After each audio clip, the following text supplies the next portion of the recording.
Today I'll be reading Acts 11, 25 and 26. Then Barnabas departed for Tarsus to seek Saul, and when he found him, he brought him to Antioch. So it was that for a whole year he assembled with the church and taught a great many people. And the disciples were first called Christians in Antioch.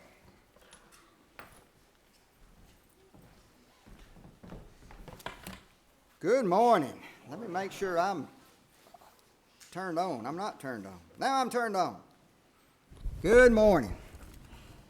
So good to see everybody out today to worship God. If you remember a couple of weeks ago, not last week because we had the ice storm and we deviated from the plan, but we began a series. It's really kind of about parenting, but actually it's about the children. It's about the children.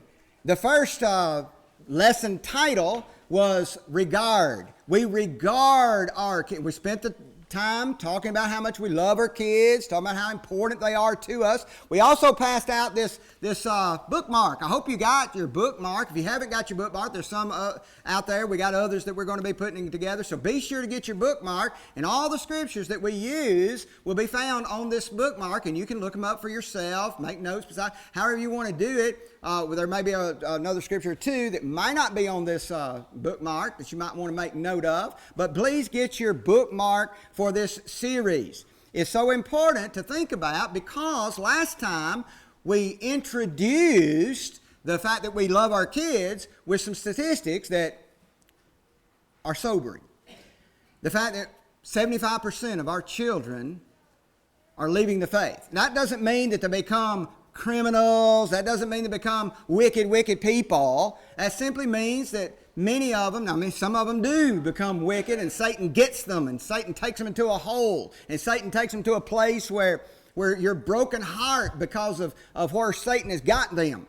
But many of them are good people. They grow up, they got good jobs, they got good families, they do a good thing in society, but they simply lost their faith.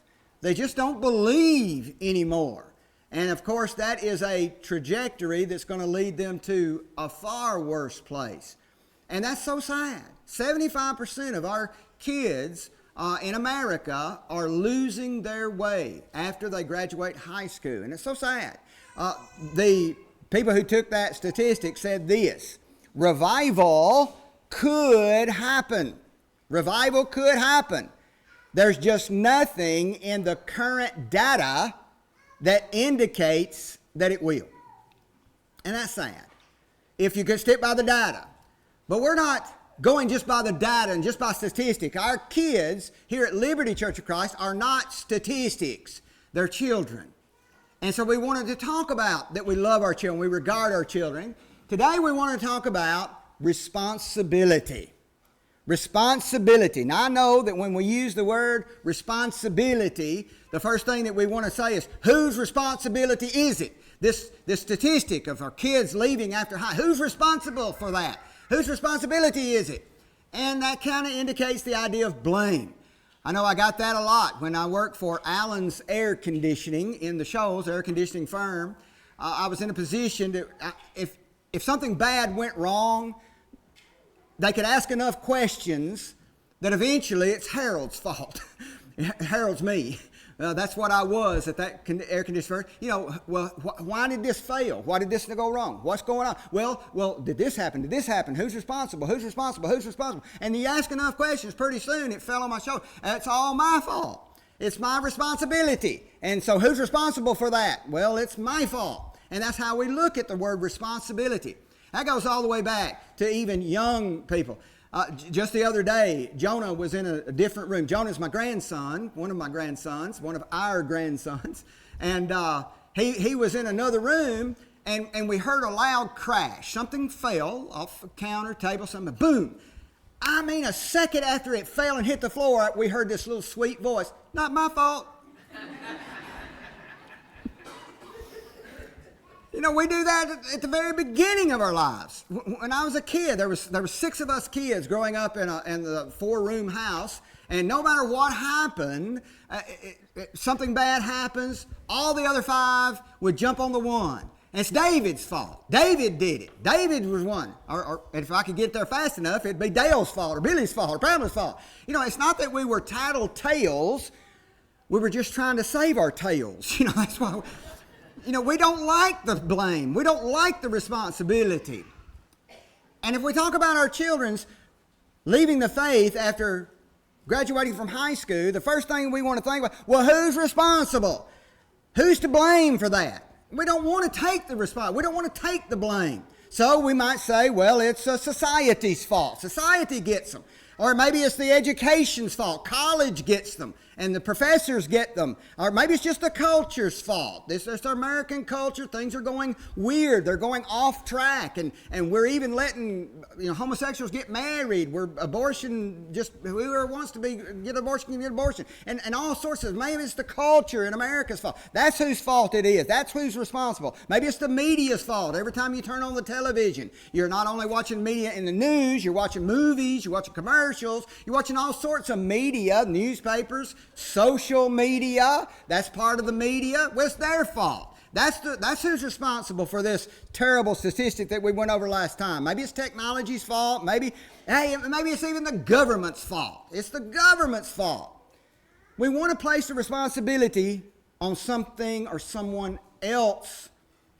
But we're not going to be using that word responsibility in the sense of who's responsible, who's to blame for this. Because when we often talk about who's to blame, we're talking about after the fact. After it happens, then we want to put the responsibility.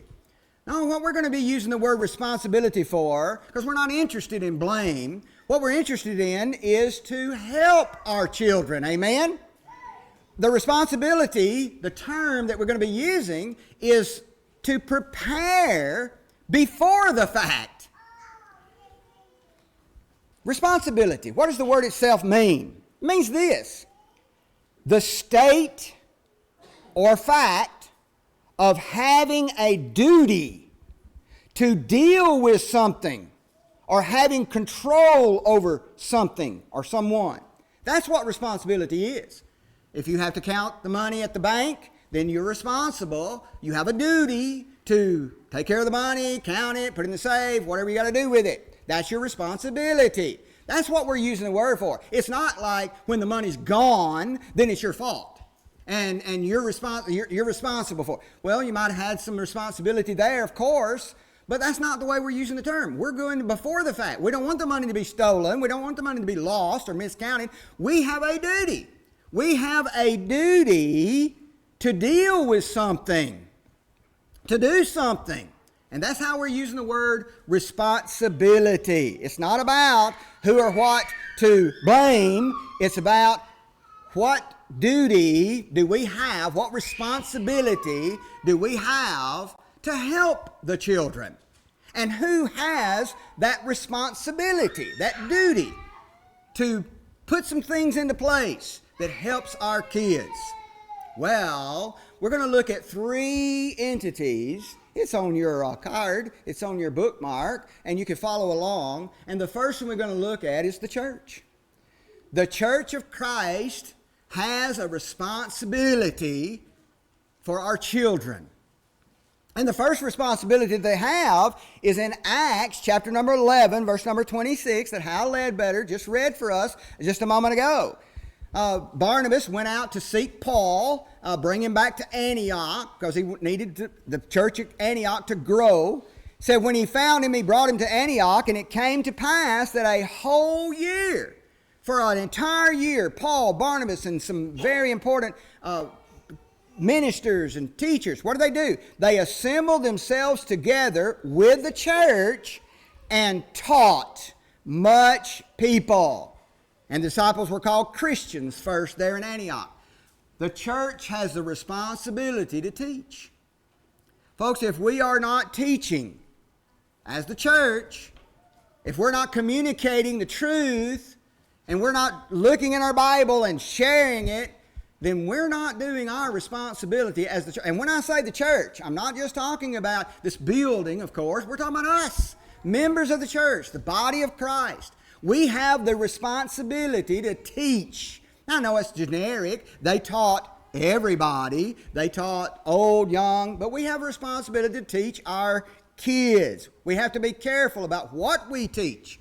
It's very important when we have a Bible class, when we have preaching, when we have whatever we have here at the assembly, we are very careful about what we teach. And the elders here have devoted a lot of resources to help our children have experiences, to learn the content, to be taught the truth.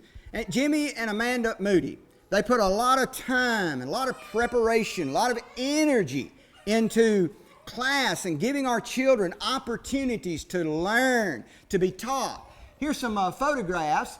We see this class that y'all recognize your babies. These are our children here at church, and we love these kids. We regard these kids, but we have a responsibility to teach them. And so we provide an opportunity before the General Assembly or Worship Assembly. We have Bible classes. How many of you knew that we had Bible classes at 9 o'clock on Sunday morning? We actually have Bible class at 7 p.m. on Wednesday night. Now, this is good for everybody. The adults, the elders provide this opportunity for everybody. But it is available for our children. We, as the church, have a responsibility to teach our kids. So we offer this. We offer these classes, and teachers from the church come in and teach those kids. And look how they're looking, and they're wondering what's going on. We're teaching these kids content that's important. We offer these classes where you have the movie theater down here, the Liberty Land classes. There's our kids in those classes. Here's a series of photographs where they're down there. They're going around. They're doing an activity. Those two spies are hidden underneath the bench because they're spying out the land. They'll remember that for the rest of their lives. They may remember the story of Joshua and sending the spies over. And then they are their preparation and being involved and so forth. We'll talk more about that in our next lesson. But we provide that opportunity for teaching. Not only the classes, we have Lads to Leaders. Did you know that? Did you know that your children have an opportunity, can be involved in Lads to Leaders, can get involved in being taught and trained? And not only in the Lads to Leaders, we have the CYC Challenge Youth Conference. Jimmy and Amanda, they take them to the Gatlinburg, and they're introduced to a lot of good teaching, a lot of sound Bible study, and they're around a lot of other kids in the CYC. And there on the right is Maywood Christian Camp. We have an auditorium class on Sunday morning that is sending our kids free. All you got to do is sign up and make sure they go. So if you're a parent and you've got a child that's 18 years old or younger, there's an opportunity right there. You can send them to Maywood Christian Camp where they're going to be exposed to teaching and being around Christians.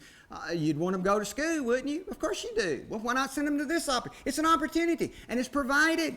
We are providing that. We have a responsibility to make that available and provided. Folks, the church is very much responsible, has a responsibility for our children. And we take that very, very seriously. These, outside the worship assembly, but even in the worship assembly, right here, we're teaching by example. Did you know that? Your children are here, and they're watching us. They saw the men get up and pass out the Lord's Supper. Didn't know what it meant. I know I didn't when I was a kid. I was wondering why I didn't get any of that juice. How come I can't have any of that cracker? I want some of that. They make me put in a dime. Why can't I get the cracker? I don't get it. I didn't get it, but I saw it. So it happened. I was exposed to it. So many times they heard that old man stand up and he said that prayer. And that prayer, he was sincere. And I don't know what he was doing exactly, but I was watching, I was being experienced and exposed to it. The church is exposing our children. And oftentimes we think, well, our kids, when I bring them, they've got to get 100% retention out of everything that we do in church, or it was a bust. That's ridiculous thought. And I know it's ridiculous, but I thought it myself. brought my kids, and I wanted my kids to pay attention. I wanted them to not cry. I wanted them to know what the preacher was talking about. I wanted them to know what the prayer was said. I wanted them to know everything. And they had to retain 100% of everything that happened in that assembly that day. Folks, I don't even retain 100% of what happens in the assembly, and you don't either. You don't either. But our children need to be exposed to that. That's our responsibility to teach our children. Let them hear it. Let them see it. Let them be a part of it. Maybe that's why God said we need to be together every week. Every week. Because we're not going to retain everything in a single Sunday. We have a responsibility to teach them. And we have a responsibility as a church to pray for them. Acts chapter number 12, verse number 5. Peter therefore was kept in prison, but prayer was made without ceasing of the church, or by the church, unto God for him. Now that's an example of where somebody's in jail, Peter, and people are gathered over here. The church is gathered over here praying for Peter to get out of jail. He did. But we can generalize that. We need to pray for our kids. Why shouldn't we come together as the church and have special prayer for our children? The church has responsibility to pray for our kids, to pray for a great awakening in our country for our kids' benefit. We have a responsibility as a church to fund these opportunities to learn. Acts chapter 15, verse number 3, being brought on their way by the church, they passed through Phoenix and Samaria, declaring the conversion of the Gentiles, and they caused great joy unto all the brethren. This is an example where the church funded missionaries to go out and preach the gospel. If the church can fund missionaries, which they should do, they should fund children. Make the funds available for our children to have these experiences. That's why we send them to Last Leaders. We send them to Maywood. We have these classes for them. We're willing to fund it, and maybe even we need to do more. More funding. What would be wrong with that? More funding for our children to have these experiences. We need to feed them. Acts chapter 20, verse number 28. Take heed, therefore, unto yourselves and to all the flock over which the Holy Ghost has made you overseers, to feed the church of God, which he hath purchased with his own blood. Now, that's the particular scripture talking to the elders, that they have a responsibility to feed the whole church. But part of the church are our children. Our children, the future of our church are our children. So feed the church. The elders have a huge responsibility to feed the church of God and feed the children, being part of it. Also have a responsibility as the church to mentor to our children, to help our kids. Listen to Titus chapter 2, verse number 4. That they, talking about the women of the church in this particular instance, the ladies of the church, may teach the young women to be sober, to love their husbands, to love their children. Folks, we should be teaching our young women to love their husband, our young women to love their kids. You know, they need to be taught that. And who's going to teach them? Members of the church, the older women. Instead of looking at them and saying, can't they keep that baby shut up? Can't they take that baby and whip it? Can't they do something with that child? Go sit by the kid. Do something. Mentor. Do whatever you can do. Not everybody can do that. Not everybody has the ability to do that. But the church, us, we have a responsibility to invest in our young people to be better. Mentor them. Help them. Encourage them. The church has a responsibility to bring peace. Peace in the church. Listen to 1 Corinthians chapter 14, verse 33. For God is not the author of confusion, but of peace. As in all churches in the saint, our children need to see our adults of the church at peace with each other. They don't need to hear us bickering. They don't need to hear us fighting and mumbling and grumbling, and criticizing. Our children see that. And we need to be sure, as that's our responsibility, that they see peace. And when the child grows up and they get out of school and they go out into the world, No wonder they don't want to go back to church, because they saw brother so-and-so cuss out sister so-and-so and vice versa. They don't want to be a part of that. That was a time in their life that they didn't have peace. It was a misery to go to church. It was a misery to pray. We don't need to show that. We have a responsibility to show peace among ourselves for our kids. Because in 1 Corinthians chapter 14, verse 40, let all things be done, what, class? Decently and in order. They need to see that. They need to experience that. But as much responsibility as the church has, this and more, the parents have so much more responsibility. They have so much more duty to their children. I mean, you think about it. Just in time alone. In time alone, they have a lot more time with their children than the church has. The church offers the classes, but they can't make you bring your kids. The church offers these opportunities to teach and to show peace and to show how the worship should be conducted, but they can't make you bring your kids to church. You can be so embarrassed. Yeah, but my kid don't listen. Guess what? Half of you in here ain't heard half what I said. That ain't true, is it? Bring them. You have the responsibility.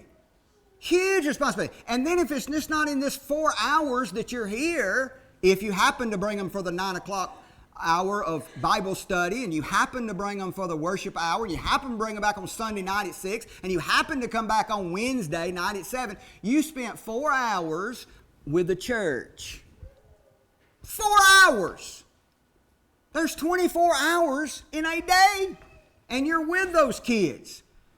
We have responsibility as the church, and the word we're going to look at is the word provide. Write that down, parents.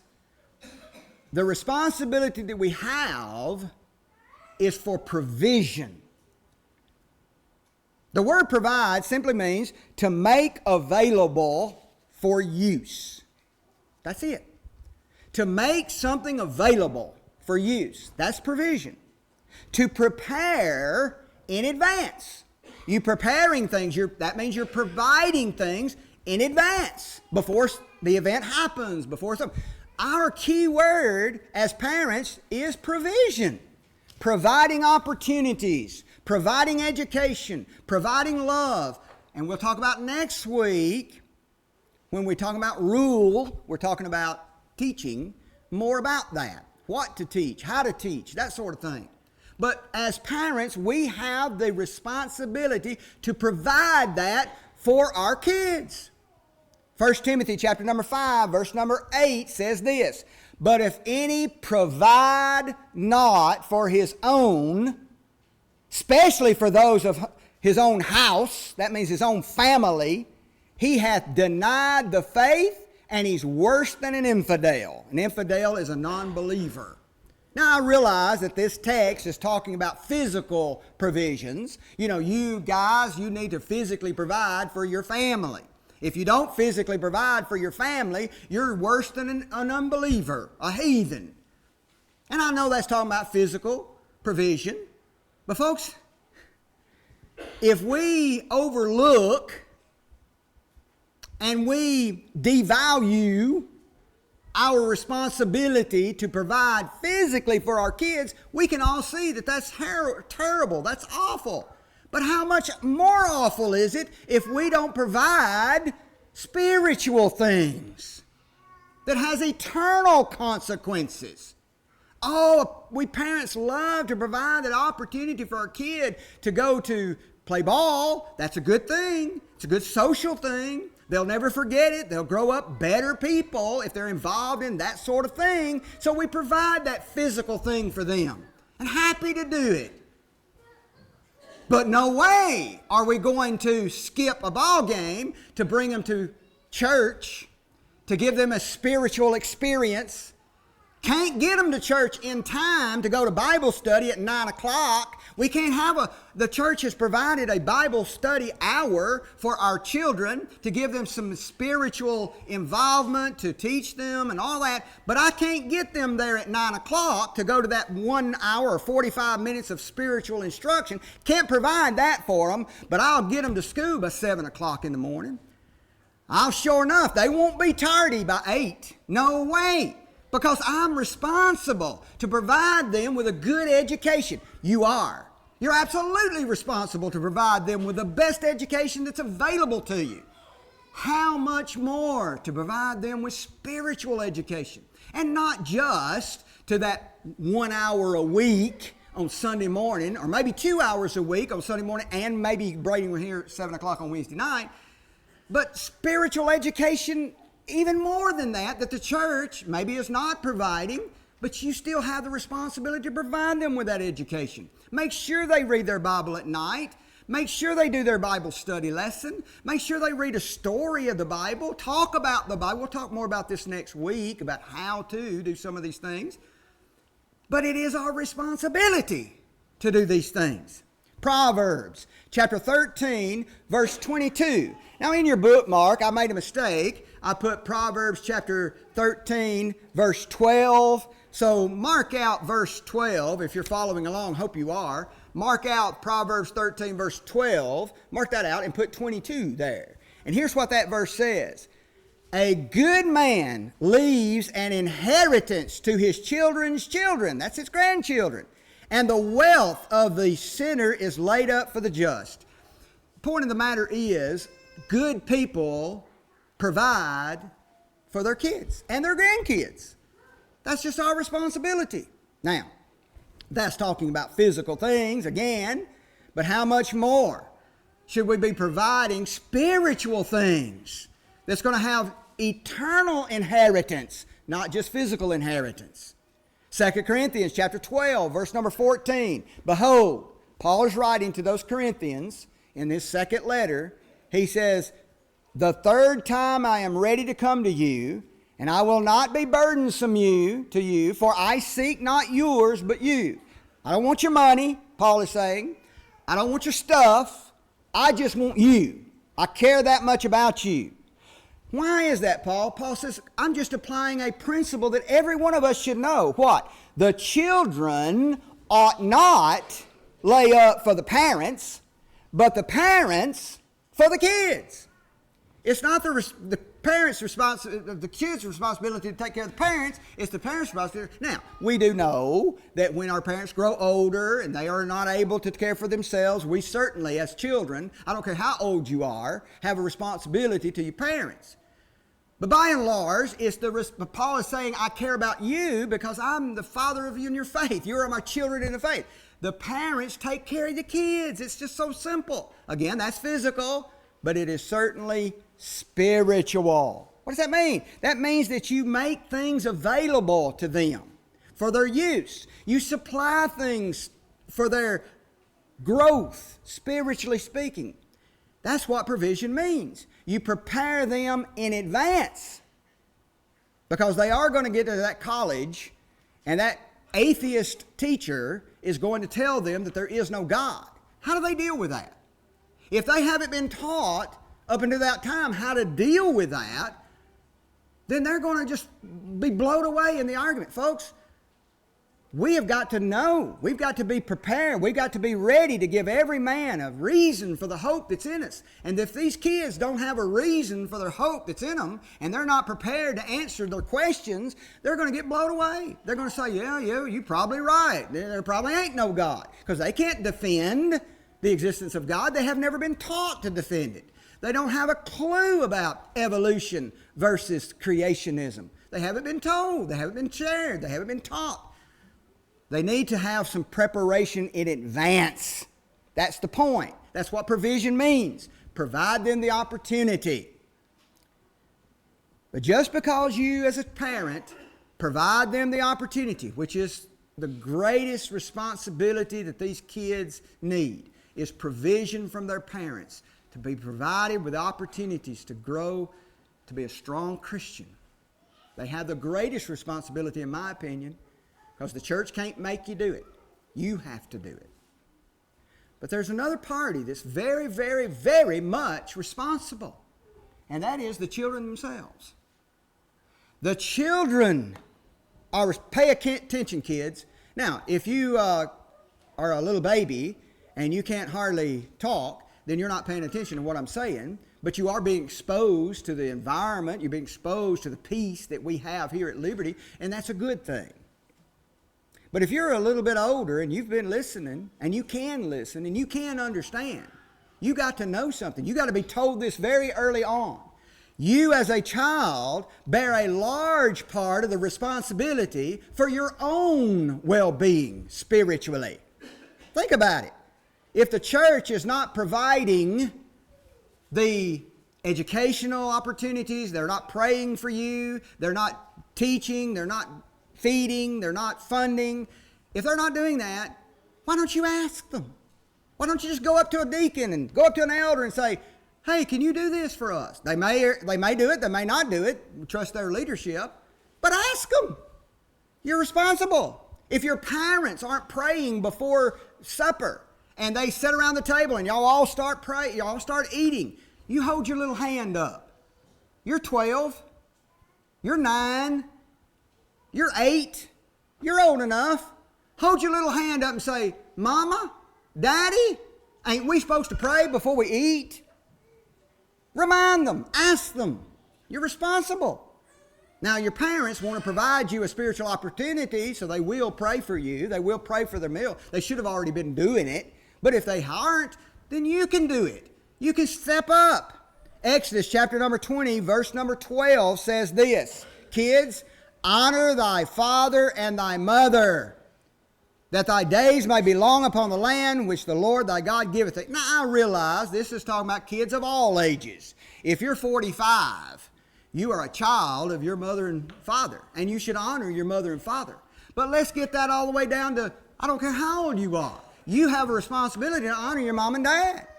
So if you're 12, 13, 14, 15, 16, 17, 18 years old, and your mom and dad says, I need you to do this, I don't need you to do that, you need to honor that.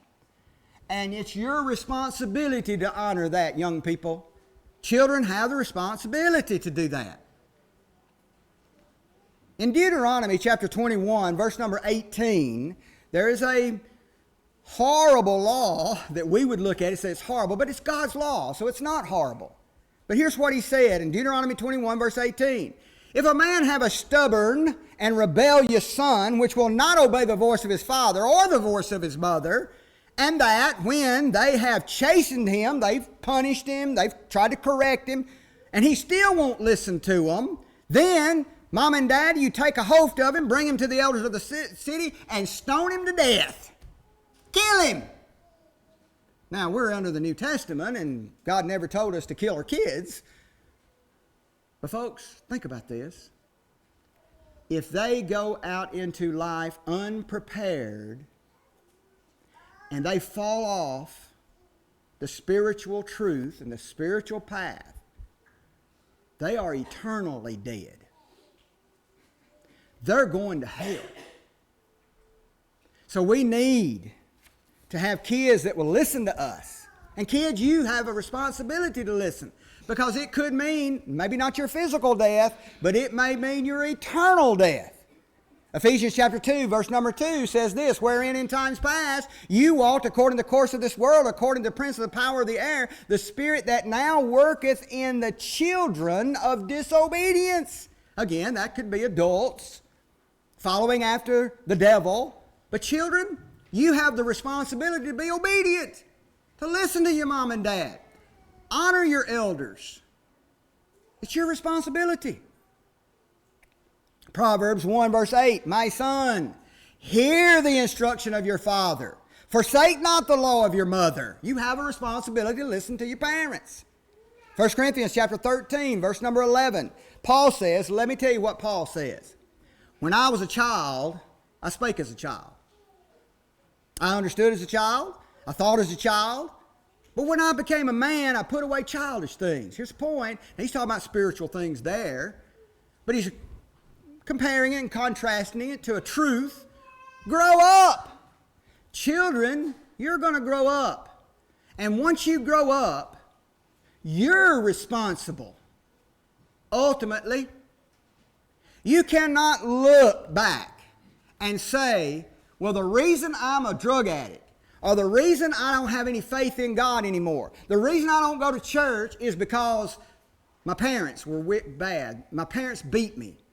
Your parents may have beat you, but you can't blame them for that. Oh, my parents abandoned me. I grew up in a one-parent home, and that's the reason I'm doing.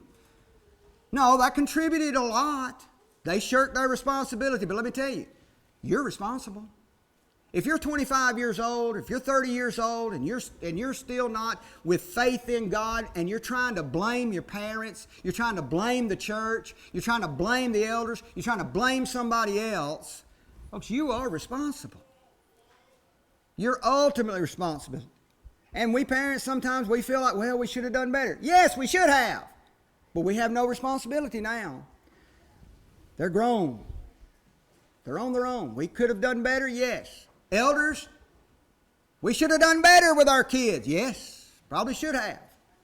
But the responsibility lies with the children, ultimately. And you may be one of those children. You grew up. You decided, I don't want the responsibility. Not my fault. I'm not to blame. Yeah, ultimately it is our fault. It is our blame. It is our responsibility as a human being that's trying to walk this earth. We have to choose this day whom we will serve. The word responsibility comes from a root word, response. Response. And response means we take action. We do something. If you have a responsibility, that means you do something. In parents' case, you provide everything necessary that you can possibly provide to prepare your kids. If you're the church, you do everything you can to do something. If you're here today and you've never responded to the plan of salvation, we're asking you to take a response. That's what we say that this time of invitation. We want you to respond to the invitation. We want you to take action, because response is your responsibility. It's your duty. It's what you have the power to do right now. So why don't you come while together we stand and sing?